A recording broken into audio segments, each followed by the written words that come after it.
may have escaped your attention or not that in recent years there's been an increase in divorces of couples over the age of 50. I think people sometimes call it grey divorce. I don't know if I like that expression too much.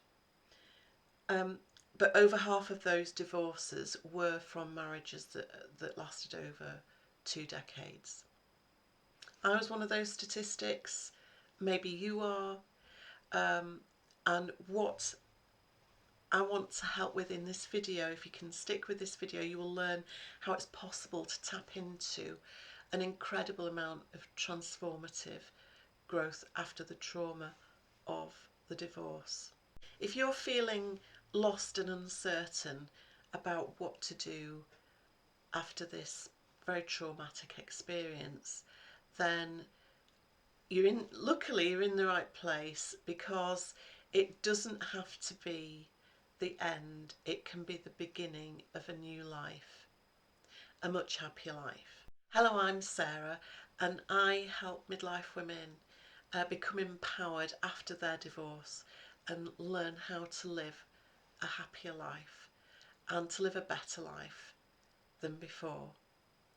And it's possible to tap into a huge amount of transformation and growth after divorce in midlife. So the heartbreak after divorce, especially of a marriage that's lasted a long time, is devastating. It is traumatic. There's no other way of describing it. But it's also an opportunity for you to create a life that you do want, a much happier life. And in this series of videos, I'm going to show you how I managed to turn all of that trauma around and start living an amazing empowered life in my 50s. I was married for 21 years and I raised a beautiful family, 2 boys, and I am so grateful to them. And at the time in the marriage, I was probably kidding myself that I was kind of happy, but actually I wasn't. And when everything came crashing down, that was an opportunity for me to face up to some really harsh realities, and that was tough. So is that something that resonates with you? It's a bit of a bitter pill to swallow, but after everything crashed out at the end of the marriage, I felt there was no other way but to look directly at everything that happened, the truth, get to the truth, get to the bottom of everything. And it was harsh, it was tough, it was a massive challenge, but the realisation that I'd actually married a narcissist, sociopath, psychopath, however you want to term that kind of person, it was earth-shattering, and it took a lot for me to admit that I needed to get out of the marriage. I needed to leave. If I was going to stand any chance of having a good life, I had to go. And everything started to transform once I made that decision. So thankfully I did break away, and I managed to create a safe space. I've made a new home, and I was able to go into a reflection mode about everything that had happened up to that point. And it is tough. It was tough. Now, I made a decision. So I could have blamed the ex for everything that happened, because there's absolutely no doubt I was a victim. I was highly victimised. And at the same time, I didn't want to live in the shadows of everything horrible that had happened to me. I wanted to create a better life. And that's when I made the decision I didn't want to live like that anymore. I I didn't know how to be happy, but I would learn how to be happy. And that's when I made a deep promise to myself. I kind of made a vow that yes, I was going to learn how to live a happy life. And everything changed from that moment. So as a result of making that promise to myself, um, the, the, the, my personal growth accelerated, and I was rapidly transforming from the victim of narcissistic abuse to living a much happier life. And I realised that um, I was going to have to deal with the how I allowed that to happen. And also, I'm not victim blaming here. I was a victim, and I didn't know any better. I didn't know how to deal with the situation, but I was in a situation where I was forced to deal with the realities of what I'd lived through, and um, in getting into that safe space, um, I'd helped myself enormously to just reflect that I wanted something better from life. And I had to shed some of the old identities that I had aligned with in the marriage. So while I was in this sort of deep reflective mode, I realised that actually, um,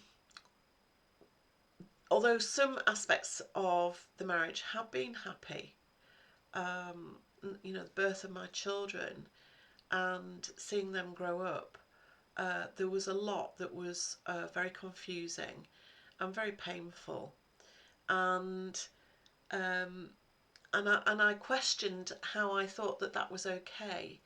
And when on reflection, what I realised was that I kind of had a belief that relationships or marriage had to be were confusing and painful. And it's like, how did that happen? Well, it happened because I grew up in a family where my parents were um, literally at war. And as a little girl, I'd realised that relationships are confusing and painful, and that's it. And I was horrified as a 50-year-old realising that that belief was actually playing out in my own life, in my own marriage. And when I had this revelation, um, and this is really important, it's like, well, why do relationships have to be painful and confusing? I questioned the belief. And that was massive, because when you question a belief, it loses all its power over you. So again, this was another revelation that really kick-started my transformation. So knowing that I had inadvertently created a miserable life for the last 20 years, I